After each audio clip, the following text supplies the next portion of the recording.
Nama Pundit Pensiun sendiri itu apa sih, Pak Hendro? Ya, itu terinspirasi sebenarnya ketika aku ngelihat percakapan di televisi atau di YouTube mengenai Pundit. Apa sih Pundit? Aku cari kan. Gimana tanggapan keluarga ketika Pak Hendro mau mengambil langkah ini? Pertama-tama istriku yang agak komplain dikit.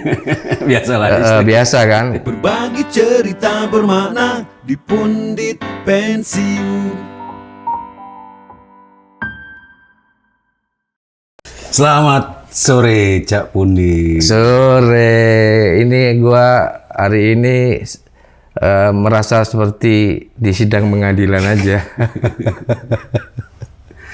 Jadi biar semangat kita gantilah selamat pagi. Oh, selamat pagi. Ya, semangat pagi dong. Semangat pagi. Semangat pagi, Sobat Pundit. Selalu semangat. Selalu semangat. Bagaimana sih dulu mengawali channel Pundit Pensiun ini, seperti apa sih? Ya, sebenarnya di perusahaan itu kan ada MPP namanya, masa persiapan pensiun.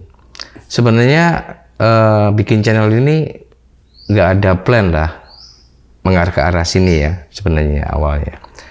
Nah, awalnya pengen ya bisnis lah seperti teman-teman yang lain, tahu kan ada beberapa yang bisnis kafe, ada bisnis restoran dan sebagainya. Tapi MPP itu menurut aku penting juga, karena ketika kita mau menghadapi pensiun itu ada perasaan-perasaan risau, galau, ada rasa-rasa takut menghadapi pensiun. Itu ada. Masa pensiun, ya? Betul, memasuki masa pensiun itu ada rasa-rasa ketakutan. Tapi ketika kita MPP itu biasanya ada nih di surat Al-Kahfi kalau nggak salah, bahwa para pemuda itu masuk ke dalam gua menyendiri. Oke. Nah, di masa MPP itu aku menyendiri tuh, berpikir keluar dari zona sebagai karyawan yang hektik gitu kan, banyak teman, banyak persoalan di situ, sehingga waktu MPP itu banyaklah berpikir tentang apa sih yang keinginanku untuk melanjutkan hidup setelah pensiun gitu. Nah, kebetulan pas aku nggak bisa tidur gitu, datang ke kamar anakku, aku buka, lihat anakku tidur gitu ya. Wah, anakku ini masih sekolah ya. Dan aku lihat tidurnya enak banget, nyenyak banget gitu kan. Kalau mereka ini aku ganggu dalam hal misalkan gua melakukan efisiensi terhadap kos yang biasanya rumah tangga kita keluarin, aku perketat lah ya. Itu akan menyebabkan mungkin aja aku nggak bisa tidur hari ini. Dampaknya ada ya gitu. Iya, oleh sebab itu apa ya kira-kira yang bisa aku punya spirit lagi tuh ngelihat anakku tidur dengan lelap, istriku aku lihat tidur dengan nyenyak gitu. Aku sebagai laki-laki harus masih punya tanggung jawab untuk melanjutkan sebenarnya kehidupan mereka gitu. Nah, salah satunya ke kamar anakku yang namanya Dias tuh.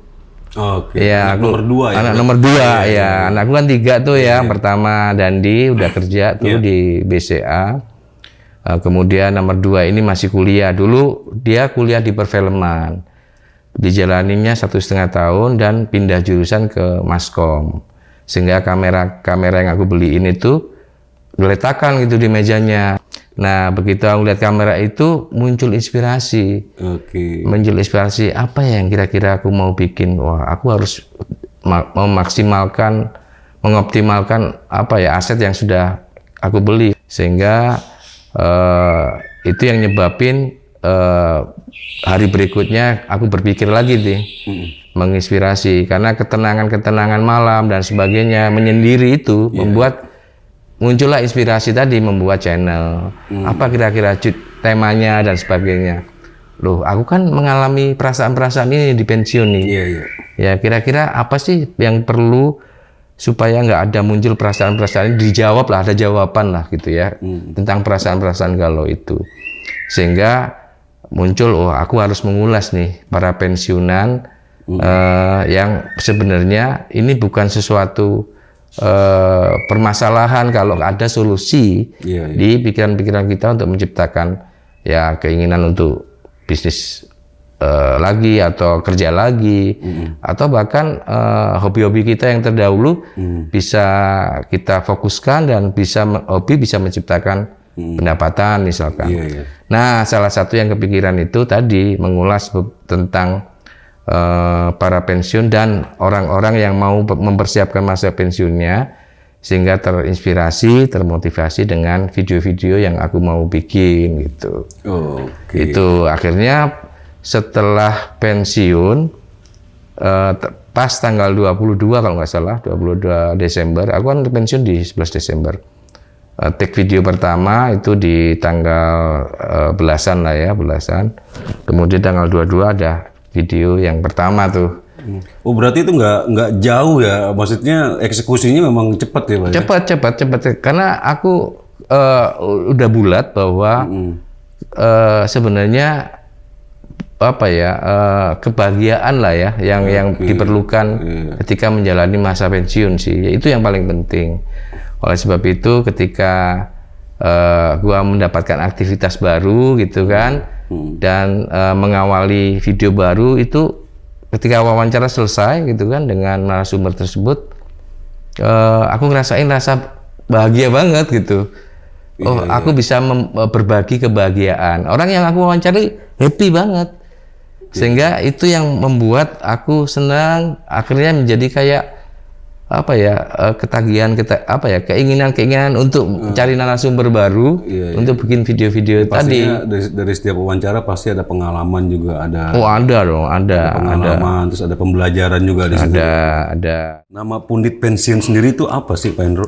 Ya, itu terinspirasi sebenarnya ketika aku ngelihat percakapan di televisi atau di YouTube mengenai pundit. Apa sih pundit? Aku cari kan informasi itu. Dan istilah pundit itu kan lagi happening tuh. Iya. Di football ya, terutama ya di sepak bola. Yeah. Dan waktu itu lagi banyak pertandingan memang kan di Desember itu. Nah, ketika aku lihat definisinya, ternyata pundit itu orang yang punya keilmuan tentang bola atau suatu bidang gitu ya. Tapi dia suka mengulas. Mengulas tentang keahlian itu gitu. Nah, contohnya kalau di sepak bola, dia dulu bekas pemain bola, bahkan supporter bola, terus suka mengulas bola. Itu namanya pundit football. Pundit football. Nah, karena gua mau mengulas hal-hal yang sifatnya aktivitas orang-orang yang pensiun, maka gua akan namain aja, karena namanya juga keren kan. Aku buat Pundit Pensiun. Jadi orang-orang yang suka mengulas tentang hal-hal di masa pensiun atau bahkan persiapan masa pensiun. Betul, karena itu memang nggak mudah ya, ketika kita menghadapi masa pensiun itu nggak mudah ya. Betul, nggak banyak teman-teman malah justru pensiun menghindari teman, menghindari apapun gitu ya, sehingga opportunity itu nggak ada ya, dia menjalani hidup dengan uang yang sudah diberikan oleh Dan ini Telkom. Cak Pundit kan berhasil merumuskan 3 kategori pensiun nih. Iya kan? Ini formula kan? Ya, karena bukan formula sih sebenarnya. Ketika aku mengulas ternyata dia pengennya seperti ini, seperti slow living. Ada slow living. Iya. Terus? Ya, ada slow living, ya kan, ada PKL. Ya, PKL itu kan pensiunan kerja lagi. Ya, yang terakhir, aku singkat PKL. Yang terakhir ya udah berbisnis dengan journey yang baru. Jadi boleh lah ini diklaim sebagai apa namanya? Boleh aja. Ini cuma sekedar istilah aja sih sebenarnya, karena hasil percakapan dari teman-teman aku simpulin sendiri gitu. Nah, video pertama aku itu kan sama Andy Muharram tuh. Iya. Ya, dia itu salah satu bos ya tertinggi lah, direktur HCM waktu itu. Sekaligus sebagai teman awal masuk di perusahaan itu. Nah, beliau ini ternyata setelah pensiun itu tidak mengurangi rutinitas hobinya. Dan aku lihat beliau ini hidupnya bahagia gitu, karena dia advance lah di dunia human capital gitu kan. Apa namanya, statementnya beliau ini sangat menginspirasi banget gitu. Iya.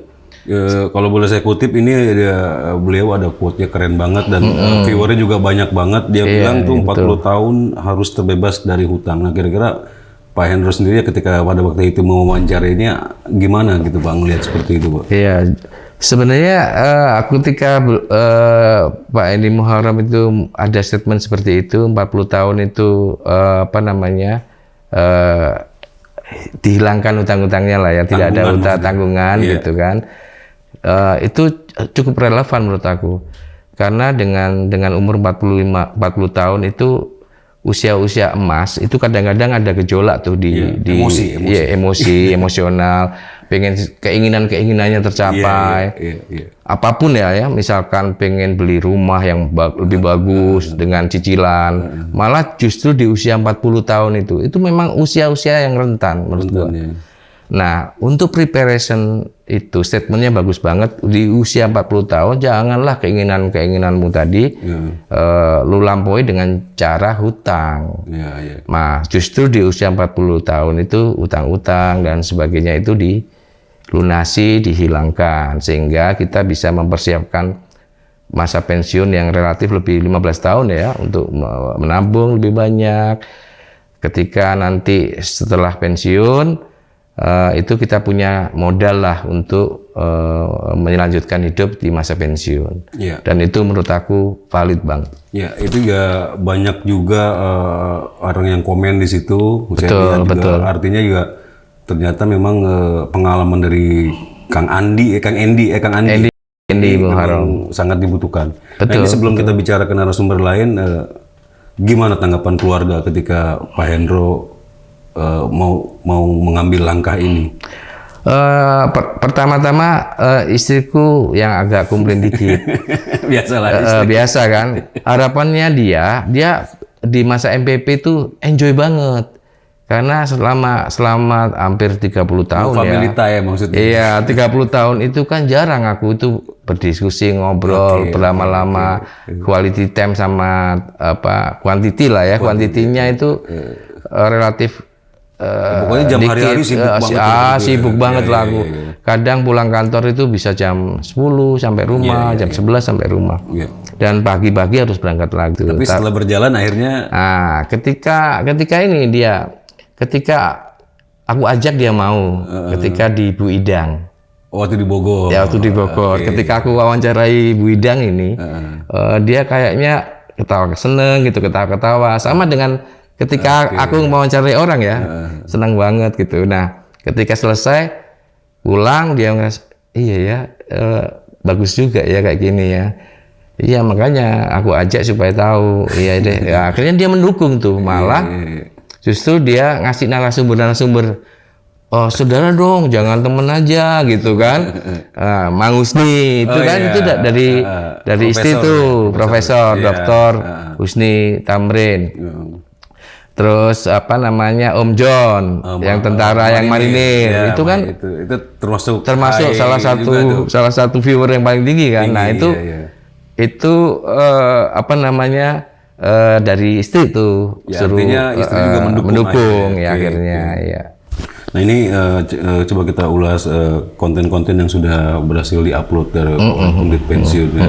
Yang tadi pertama ada Kang Endi, itu awal yang bagus lah. Iya, awal yang bagus menurut aku. Iya. Artinya respon viewer bagus. Iya. Gitu. Nah, dari sekian banyak itu mana yang kira-kira menurut ada paling berkesan? Yang paling berkesan atau ya semuanya berkesan sih. Banyak yang berkesan karena tadi contoh misalkan Idang gitu kan, dengan Idang yang di Bogor ya. Yang di Bogor dia orangnya selalu punya kesederhanaan, bersahaja gitu ya. Dia banyak keluarga yang ditanggungnya oleh dia gitu kan. Kemudian setelah waktu bekerja ya, punya anak satu dan udah udah menikah ya. Nah, hidupnya sekarang itu ya jalan-jalan, ketemu orang-orang baru, bisa ngobrol dan melihat perilaku negara-negara yang berbeda itu, sehingga dia merasa bahwa kebesaran Allah atau Tuhan itu begitu besarnya, kasih sayangnya terhadap dia dan keluarganya gitu cukup bagus, karena beliau ini banyak yang keluarga yang ditanggung dan pemerhati lah. Paling jauh waktu itu kemana? Paling jauh masih di Jatinangor ya. Bandung ya. Bandung ya. Bandung ya. Sumedang ya. Nah di situ ada Wahid ya, teman. Kang Wahid. Kang Wahid yang memang beliau ini pengen dulu setelah pensiun ada cita-cita untuk usaha gitu kan. Pengen kos-kosan awalnya dan sebagainya. Ujung-ujungnya dia buka kafe. Tapi beliau ini pemerhati juga terhadap lingkungan. Dia nggak mau mematikan tetangganya yang sudah ada bisnis, misalkan kelontong waktu itu. Rencananya kan beliau ini bisnisnya kan ya supermarket lah ya, kayak ya ada kebutuhan sehari-hari lah, adalah brandnya nggak perlu aku sebut ya. Dan selalu bersaing itu dua-duanya ada di tempat yang sama. Nah dia mau franchise itu rencananya, tapi ternyata diingatkan oleh tetangganya, seolah-olah dia berkunjung ke rumahnya gitu kan, kemudian ngobrol dan diinfokan bahwa dia bisnis ini. Nah dengan melihat itu ternyata berubah bisnis yang mau dijalankan, sehingga menjadi kafe itu, sehingga tidak mengganggu ekosistem yang sudah jalan lah di situ. Nah ini kan pemerhati, orang-orang yang punya kesadaran yang tinggi ya terhadap lingkungan, terhadap tetangga, sehingga aku yakin apapun bisnis yang dijalankan Wahid ini pasti akan bermanfaat buat Wahid sendiri dan bermanfaat buat lingkungannya. Orientasinya bukan cuma bisnis ya. Orientasinya lingkungan diperhatikan. Nah ini penting banget ya. Nah, untuk di Bandung, kalau Kang Andi gimana? Melihatnya seperti apa Kang Andi? Nah, Kang Andi ini memang dia dari awal punya hobi lah ya. Hobinya banyak dia. Dan orangnya kreatif, mulai hobi musik, kemudian fotografi dan sebagainya. Nah, ketika dia pensiun waktu itu memutuskan pensiun di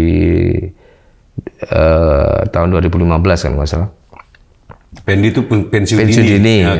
Pensiun dini. Jadi ada penawaran dari perusahaan dengan angka-angka yang fantastis lah, golden second lah istilahnya. Itu diambil oleh dia dan dia melanjutkan hidup dengan passionnya dia, yaitu fotografi. Dan dia mengajarkan ke UMKM untuk cara-cara campaign yang cukup cerdas gitu ya, nggak perlu dengan biaya mahal, perlu cukup handphone aja, tapi dengan kreativitas yang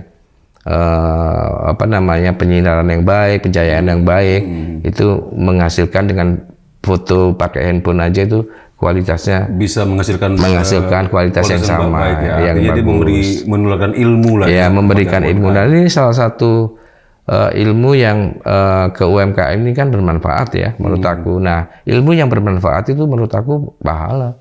Dan itu membuat orang-orang yang menerapkannya keilmuan tadi merasa bermanfaat buat dirinya dan membahagiakan dirinya, itu berbagi kebahagiaan juga kepada ilmu, berbagi pengalaman juga bagian dari pahala ya. Pahala, iya, itu salah satu yang sebenarnya tujuan hidup kita sih ya. Tujuan Pundit pensiun juga ya untuk tujuan Pundit pensiun ini salah satunya yang menginspirasi, memotivasi orang. Nah ini kita mundur dulu sedikit nih. Tadi agak lupa tuh proses ambil gambar waktu itu. Oma kan lucu tuh kita. Oh iya Oma. Iya. Oma itu ketika habis take video di Kang Endi Muharram, itu kita makan kan. Kita makan. Aku coba. Karena aku pernah makan ke tempat situ sekali di daerah Bintaro Mas ya. Makan rasanya enak banget, dan waktu itu Oma itu duduk di situ juga. Dan keadaannya ramai banget. Akhirnya suatu saat aku mau wawancarain dia. Karena menurut aku orang ini usianya pasti di 80-an. masih punya semangat bisnisnya tinggi gitu sampai jagain sebagai kasirnya. Oleh sebab itu ketika itu aku ajakin makan kan waktu itu, sekaligus kaget-kaget juga kan. Ayo langsung aja kita wawancara. Terus Pak, kita nggak nyiapin pertanyaan? Wah, nggak perlu. Udah kita ikutin flow aja, ikutin aliran pertanyaan aja lah. Nanti kira-kira aku mau nanya apa, ya udah kita shoot aja. Nah, Oma ini membahagiakan orang lain sehingga apapun bisnis yang dia sebenarnya banyak barrier-nya, nggak bolehnya ya di situ, dan didukung malah sama tetangganya. Dan ada captive market. Di tetangga itu tinggal order aja, pengen makan apa hari ini, Oma yang mendistribusikan atau menjual ke rumah-rumah itu. Selain itu juga struggle-nya ya. Ada lagi kemarin kita sempat ke Bogor juga, ketemu Pak Ismanto yang dia juga berjuang ingin menjadikan kopi Bogor sebagai tuan rumah di Bogor sendiri. Nanti ya, ini inspirasinya menurut aku di usia mudanya malah jadi dia itu orang penakut. Penakut dalam hal menghadapi hidup aja menurut gua. Masa dia bilang di usia dia usia mudanya dia takut nyebrang. Ismanto ini di keluarga yang mampu ya, berada. Kemudian hidupnya fine-fine aja, bahagia, usia sekolahnya nggak ada masalah nggak ada masalah gitu. Dengan ekonomi lah ya. Ya, ekonomi dan sebagainya. Terus kemudian sampai dia kerja pun bahagia kan di perusahaan yang besar gitu, gajinya besar. Jadi nggak akan merasakan sedih atau apapun mungkin ya. Sehingga rasa ketakutan itu malah berada di yang simpel-simpel, nyebrang aja takut misalkan. Tapi inspirasinya adalah ketika pensiun malah tough banget ya. Dia bikin kafe, dulunya dengan dukungan istrinya, awalnya dia mau nggarap meneruskan ini catering ya. Iya. Istrinya itu catering besar lah di perusahaannya dia gitu, sebelum ke anak perusahaan ya, dia bisnis catering. Dan ketika volumenya gede ternyata berat juga ngelola itu, butuh orang banyak, butuh mengendalikan SDM itu kan cukup rumit ya, banyak macam-macam lah orang itu. Ada yang nggak komit gitu ya, sehingga rasa atau beda masing-masing makanan itu kualitasnya jadi nggak bisa dijamin, sehingga akhirnya dia memastikan ya udahlah, daripada nama baik dan sebagainya perusahaan dia itu nggak bagus, dia beralih ke bisnis ini. Dan ada inspirasinya itu dia pengen mengangkat kopi Bogor itu menjadi tuan rumah. Itu yang menjadi menurut aku sesuatu visi yang bagus lah ya, misi untuk memperkenalkan kopi Bogor. Dan dia bekerja sama, bermitra lah ya, punya kemitraan dengan para petani di Bogor. Nah, harapannya ketika dia berbisnis ini dan mengkampanye gitu kan terhadap kopi Bogor ini bisa terkenal lah, seperti kopi Lampung, kopi Aceh gitu. Itu harapannya dia. Nah, visi-visinya dia, misi dan visinya dia ini menurut aku bagus banget. Salah satunya bisa mensejahterakan petani-petani kopi yang ada di Bogor. Tapi yang terpenting adalah dia bisa keluar dari ketakutan dia ya. Ya, ketakutan nyebrang. Setelah pensiun malah berani menyeberang dia. Bahkan dia kemana-mana pakai transportasi umum, yang dulunya nggak pernah pakai transportasi umum. Oke, sebelumnya juga kita pernah mampir ke tempat Pak Rukmono kan. Oke, Pak Rukmono kan setelah pensiun dia bergerak di bidang properti atau jual beli. Ada hal menarik apa yang ada di sana waktu itu? Wah, ini sesuatu yang menarik sih menurut aku. Inspirasinya adalah ketika lo bisnis itu tangani sendiri, jangan dipasrahkan ke orang lain. Itu satu. Artinya kita terjun langsung ya. Harus terjun langsung.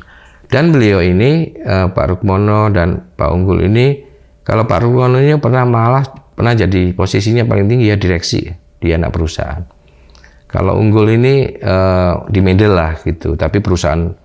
Ini dua orang yang sama di satu company nih. Iya, jadi dulu sama-sama pensiun dan memang kalau Pak Unggul ini kan dari 10 tahun sebelum pensiun itu udah memang punya kegiatan untuk properti lah ya. Jadi ada sebidang rumah gitu ya, dengan luasan lebarnya harus 15-an lah ya, yang bisa dibelah dua, rumah-rumah tua lah dibeli, terus dibelah dua, 7,5 meter tampak depannya sehingga proper gitu kan, dibangun dan dijual kembali gitu. Keuntungannya beli satu ya, jadi dua.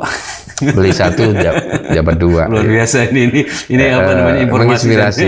inspirasi. Dan di perumahan-perumahan yang lama, karena Itu pasti ada alasan itu. ya, kenapa di perumahan lama? Karena banyak orang yang sudah pensiun di situ. Oh, Dan itu perumahannya gede gitu kan. di kawasan mana waktu itu? Di kawasan Cinere. Depok ya. Ya, Depok Cinere. Ya, Cinere-nya sih lebih ke arah ambil mendekati Jakarta. Selatan ya.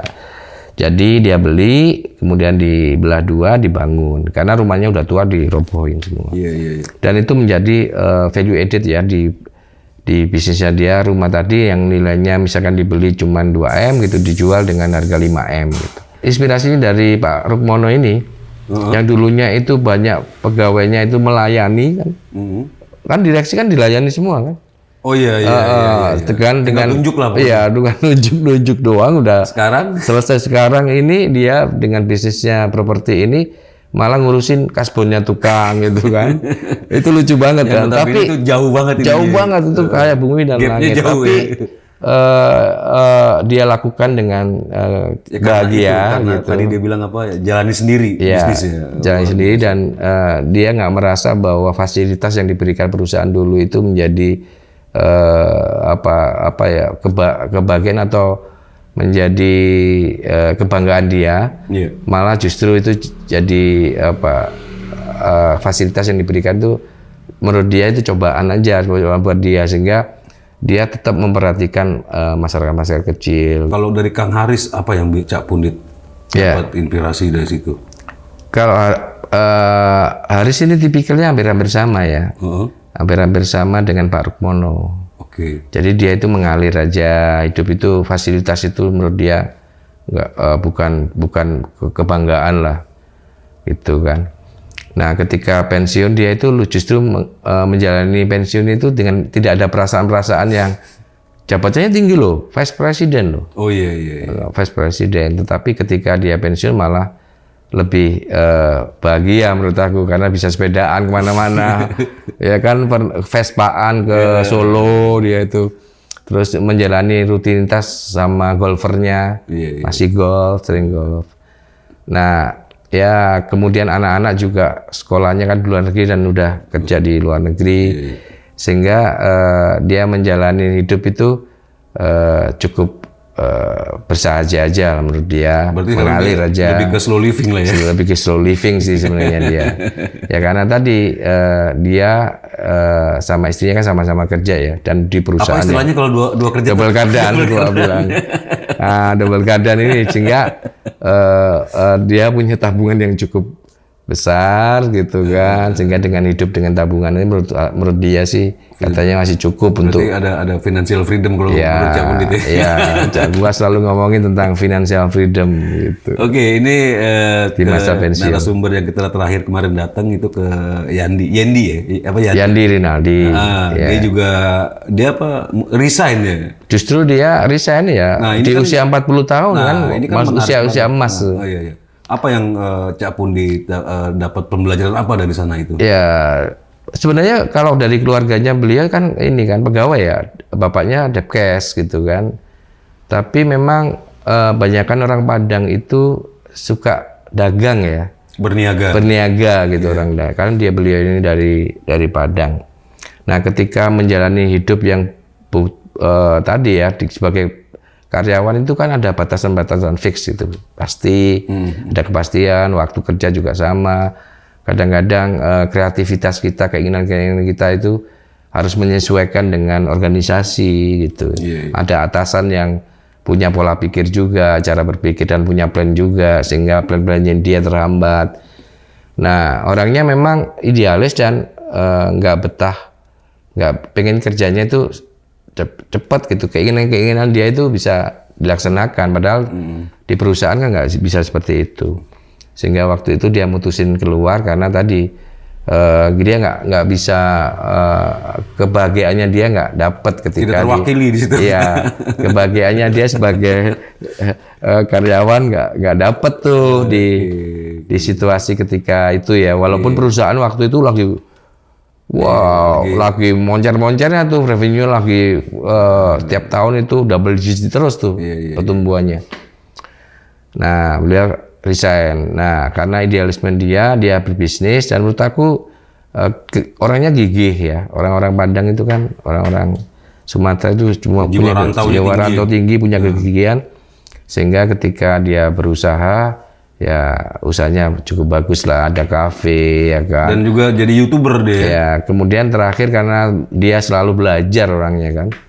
Ikutin tren lah ya, bahwa ada peluang untuk jadi YouTuber itu punya unlimited ya kan, bisa unlimited juga revenue-nya kan sebenarnya. Nah, peluang itu diambil dan sekarang juga ikut menjadi YouTuber. Terakhir dia di sosial medianya dia main ini tuh motor gede tuh, Harley. Dengan speed yang cukup tinggi kan gitu. Artinya dia pengen membuat bahwa di usia pensiunnya dia sebenarnya hobinya dia main motor pun masih jalan gitu. Nah, jadi nggak perlu risau, jalanin aja kehidupanmu. Kemarin tuh lupa kita sempat mampir ke tempatnya Bu Ida Rohana. Ida Rohana. Nah, itu juga menurut saya keren juga sih, dia ininya. Ya. Jadi di usia-usia kita yang 56 tahun dengan 30 tahun kerja super sibuk gitu kan. Kadang-kadang itu kita lupa relaksasi. Iya. Relaksasi itu ya kadang-kadang liburan aja susah kan. Menyesuaikan dengan anak. Kalau sekolah kita ada liburan bisa di kantor gitu, anak belum tentu bisa. Ada kuliah dan sebagainya dari sekolah. Relaksasi itu lupa, olahraga lupa terus. Padahal juga olahraga itu investasi juga ya. Iya, padahal olahraga itu kan menurut aku investasi kan. Untuk investasi. Iya, investasi di tubuh kita supaya lebih sehat. Nah, pola makan, orang-orang kerja yang punya super sibuk itu kadang-kadang makan terlambat kan. Berantakan lah jadwalnya. Berantakan jadwal makan itu. Nah, itu juga menyebabkan akhirnya ketika aku lihat Ida yang begitu hebat ya, menurut gua di usia 55 tahun, sekarang masih tinggal beberapa bulan lagi 56 tahun, tapi punya kebugaran tubuh yang luar biasa gitu. Bahkan men-challenge dirinya yang usia 56 tahun, hampir 56 tahun itu dengan mengikuti race-race ya, kejuaraan-kejuaraan di Asia Pasifik dan bahkan Eropa. Di Asia Pasifik dia dapat medali loh. Nah, awalnya sebenarnya yang menginspirasi masalah penyakitnya dia. Di umur 35 tahun itu kolesterolnya udah 350. Obat apapun udah dicoba turun sedikit tapi nggak bisa turun di angka 200. Oleh sebab itu dianjurkan sama dokternya untuk olahraga. Nah, mulai dari itu dia olahraga. Olahraga menjadi suatu kebutuhan buat dia. Kebutuhan, tapi kebutuhan itu akhirnya ketika kok jenuh juga ya.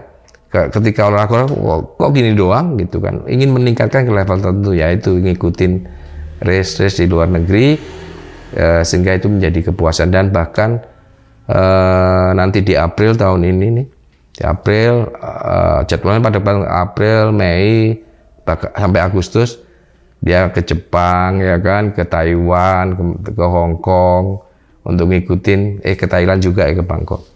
Ngikutin race yang sudah ada jadwalnya. Turnamen ya itu Mbak? Ya, semacam ini sih, race aja bukan turnamen. Jadi dan dikategorikan umur.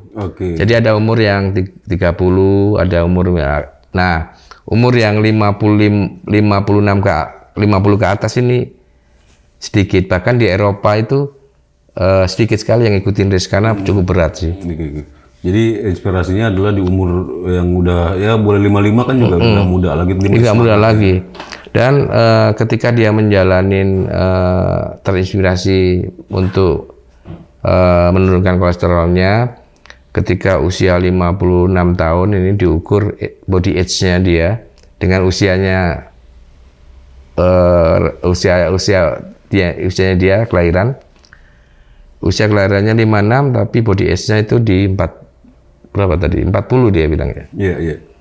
Jadi jauh banget gitu, ada 16 tahun itu berkat olahraga tuh ya. Itu berkat olahraga. Jadi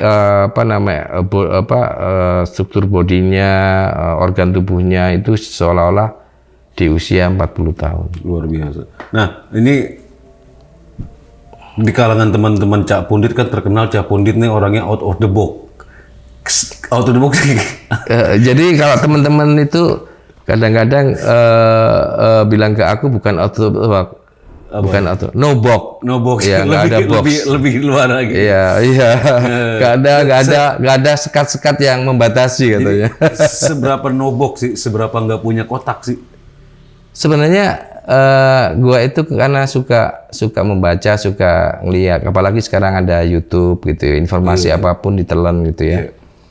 Sehingga ketika melihat situasi apapun itu dengan lengkap gitu, sisi yang lengkap gitu kan.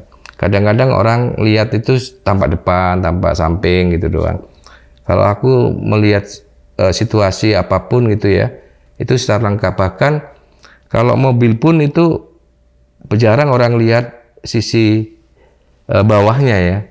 Jangan-jangan ke depan dijual mobil ditampakin bawahnya itu mobil itu menjadi value gitu. Nah, itu salah satunya. Jadi kadang-kadang itu, karena aku selalu melihat itu secara lengkap dulu, sehingga kira-kira apa yang mau ada ide, apa yang untuk bisa sesuatu yang baru, sehingga bisa bisnis apapun itu bisa sustain, proses apapun itu bisa ada tidak mentok gitu ya, ada proses lanjutan yang bisa membuat memperpanjang ekosistem tadi, sehingga ada bisnis baru yang bisa mendukung dari bisnis utama yang kita pikirin gitu. Harapannya Cak Pundit sendiri untuk apa? Harapan untuk kedepannya bagaimana channel Cak Pundit pensiun ini? Ya sebenarnya satu tuh, aku yang pengen sesuatu yang nobok tadi ya sebenarnya ketika ngobrol sama Risat Sucahyo. Kenapa sih anak-anak yang usia dini tadi yang umur 10 tahun di usia belajar bola itu kan ketika umur 17 itu ada nilainya nanti dibeli oleh klub umur 17 ya. Mulai 16 17 itu bisa dijual, punya value untuk dijual di akademinya klub gitu kan. Sehingga kenapa nggak dijadikan sebuah aset kayak saham gitu kan. Jadi aku bisa beli ketika ada penawaran talent di usia misalkan 14 tahun ya. Kalau di usia 17 kan tinggal 3 tahun. Ketika aku sekolahkan di SSB gitu atau dimasukkan ke akademi dengan biaya 500.000 misalkan. Ya udah gua cicil 500.000 seolah-olah nabung. Aku biayain. Seolah beli saham lah ya. 3 tahun berarti 36 kali 500 gitu ya. Ya nggak lebih dari sekian juta. 10 juta. Kemudian kalau aku jual nilainya misalkan ratusan juta. Nah itu kan sesuatu yang bisa dioptimalkan, membantu anak-anak tadi yang nggak mampu untuk sekolah bola, tapi bentuknya itu kayak anak orang tua asuh, tapi beli aset seolah-olah saham. Mulai nutrisinya, makannya diperhatiin, biayanya berapa sih, sekolahnya berapa ini, oke 500.000 gua tabung selama 3 tahun. Setelah usia 17 ditawarkan ke akademi, mau value-nya itu nggak sesuai, ya nggak apa-apa, toh kita dapat balikan sebenarnya. Nah itulah no box-nya yang dipikirin oleh Cak Pundit nih, karena belum ada yang mikirin itu di Indonesia, di Eropa pun belum ada yang model kayak gitu. Sekaligus juga itu terobosan untuk membantu pembibitan bola ya, bakat-bakat ya. Nah kolaborasi dengan crowdfunding yang bisa menerima tadi ada talent yang ditampilin di crowdfunding tadi, udah gua beli ini, videonya kayak apa dia mainnya, oh gua harganya segini, kira-kira 3 tahun lagi gua mau invest ini. Nah itulah bentuk bisnis ke depan di SSB. Terinspirasi tuh Cak Pundit, tenang aja. Oke, ini yang paling terakhir. Kasih kata-kata motivasi dong buat punditers, buat sahabat pundit. Ya, sahabat pundit, sebenarnya kita hidup ini kalau bahagia, maka usia kita berapapun, ketika nanti pensiun maupun ketika ajal, ini hampir sama kan. Suatu kepastian ketika kita itu sebenarnya waktunya aja yang ajal itu nggak tahu, hanya Allah yang tahu. Tapi itu pasti. Nah, di fase-fase itu kalau kita menerapkan bahwa hidup kita itu selalu memperhatikan orang, ya kan, hidup dengan berbagi kebahagiaan. Kalau kita punya materi, ya sedikit-sedikit berbagi di materi. Ujung-ujungnya supaya sebenarnya kita menjalani hidup itu bahagia. Dan menyebar kebahagiaan itu adalah kunci dari hidup di dunia itu mendapatkan surganya Allah. Jadi kalau banyak cerita di dunia sufi, Allah itu dekat dengan urat nadi kita. Artinya yang menciptakan surga dan neraka dan dunia itu adalah dekat di kita. Maka surga dan neraka itu adanya di kolbu kita. Sudah ada. Jadi surga dan neraka itu sudah ada ketika dunia ini ada. Artinya udah ada. Adanya di mana? Di batin teman-teman semua. Jadi kalau Anda merasa sakit hati yang berkepanjangan sama seseorang, sampai berpuluh-puluh tahun nggak memaafkan, maka itu adalah neraka buatmu. Tapi kalau kau berbagi kebahagiaan, ketika teman-teman bahagia melihat kita gitu, dan mereka senang, kita ngobrol senang semuanya, nah itulah surga buatmu. Mungkin itu aja kuncinya. Jalanin hidup, carilah setiap langkahmu kebahagiaan, karena itu adalah sebuah proses kebahagiaan, itu bukan suatu tujuan. Setelah ini mau menghadirkan siapa lagi narasumbernya nih? Ada sih beberapa ya, cuman aku pengen liburan dulu deh. Iya. Karena tadi ya aku udah ceritain di awal, istri itu sempat komplain juga. Cuman kalau aku terusin ini sampai ini, kebetulan kan anak-anak libur nih kuliahnya, sekolah juga libur, ada yang liburan Cina, hari raya Cina, Gongsi Baca ya. Iya. Itu kan Senin sampai Rabu tuh. Jadi Sabtu Minggu sampai Rabu libur. Long weekend ya. Oleh sebab itu aku manfaatin lah untuk liburan. Di samping itu kan mungkin para punditer ini, para sobat pundit belum tahu nih ya. Aku pengen memperkenalkan juga sih kalau ke keluarga aku kayak apa di liburan. Iya. Nah, mudah-mudahan nanti ada kita liburan di satu keluarga di suatu villa lah. Nah, mudah-mudahan ya luar kota lah ya. Nah, ini nanti bisa juga menghibur dan bisa memperkenalkan sebenarnya keluarganya Pak Cak Pundit seperti apa sih gitu. Oke. Mungkin saksikan perjalanan Cak Pundit selama liburan ya, guys. Luar biasa, thank you. Ya. Oke, thank you juga, guys.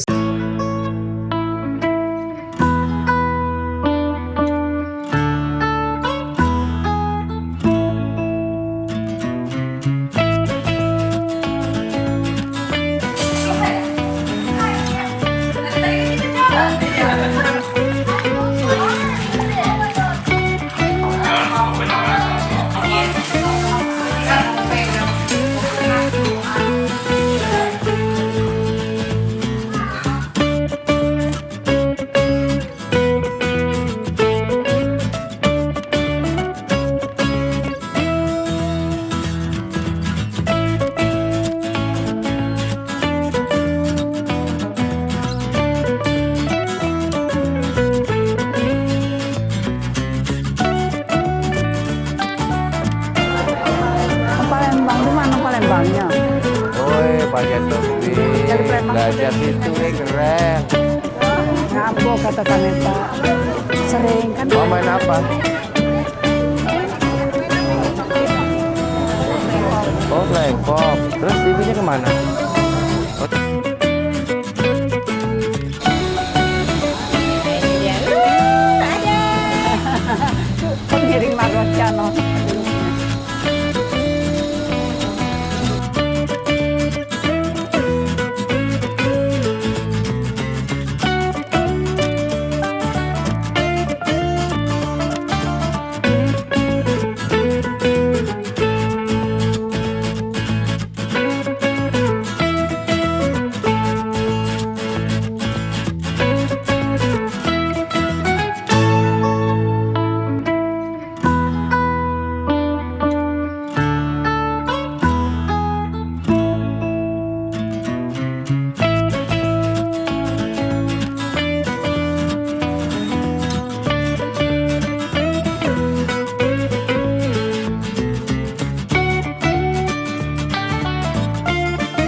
sebelum Iya.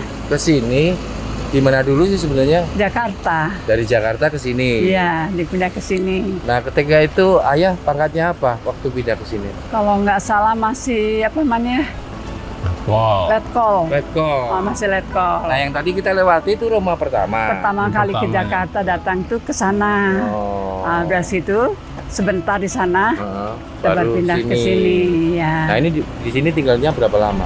Sampai kita balik ke Jakarta. Balik ke Jakarta lagi. Berapa tahun kita sih, lama juga kalau nggak 7 salah. tahun lama. Kita ke Jakarta, kita ke Bandung tahun berapa? Lupa. Tapi itu Dari Anu lahir di di tahun seperti ini. 82. 82. Nah, setahun lah kita 82 ke sini, 90 pindah ke Jakarta. Pindah. Mana memahami api seperti air dan melihat air laksana api. Kamu tiada satupun pengobat rindu. Nyapnya pun nuturi mata jadi buta. Begitu panasnya demam asma. Rasa sayang. Dia jadi pacarku, besar kepalaku. Jika dia jadi pacarku. Cantik. Bukan ku ingin mengganggumu.